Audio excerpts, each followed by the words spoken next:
Boru Aboye. I don't know if it was the full moon in Venus moving into Libra, or the fact that it's Oseifa, or a combination thereof, but I had the most intense and amazing dreams last night.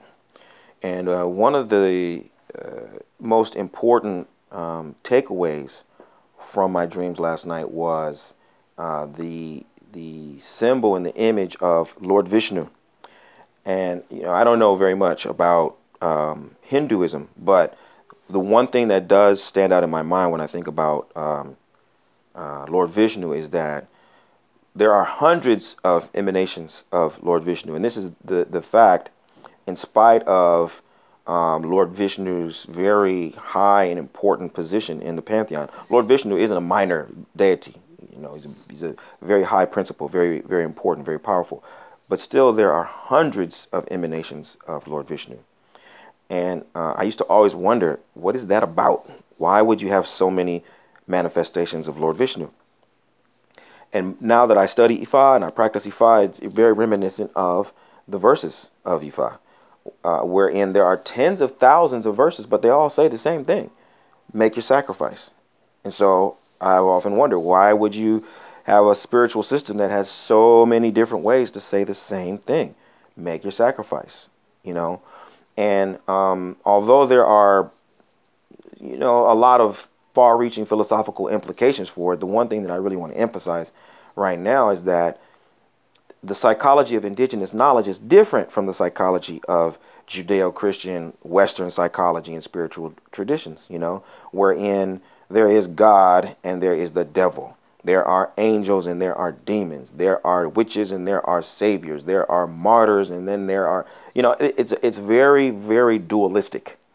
And so long as we apply that dualistic worldview to our practice of Orisha lifestyle, then all we're going to see is a world of dualism and perpetual conflict, and good versus evil, and us versus them, and and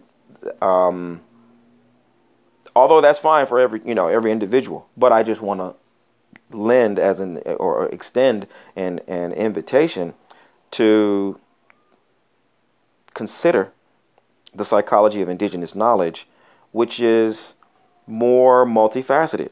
And the lives of the Orisha exemplify this, that for every sacrifice, for every verse there's a sacrifice, and for every sacrifice there is a different pathway to your destiny.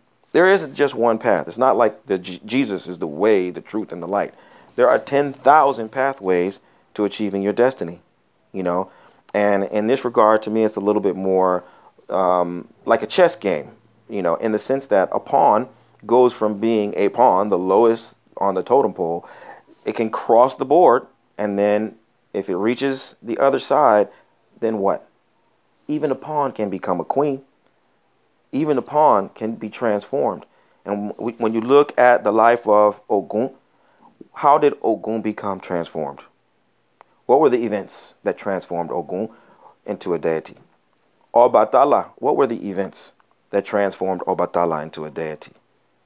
Oromila, and so on and so forth. Shango, when you look at all the lives of the Orisha, when they lived here on earth and they took on human form, and then they ascended the level of Orisha, what were the events that led to their transformation? It's very exemplary of how our system truly works and what the psychology of indigenous knowledge is and what it can be for you. And so when I say live the medicine that will heal your life and heal the lives of those who you're destined to serve, it means making the journey. Go from wherever you are to as far as you possibly can go to become the highest version of yourself in service to something greater than yourself. Aboru aboye, aboshishe.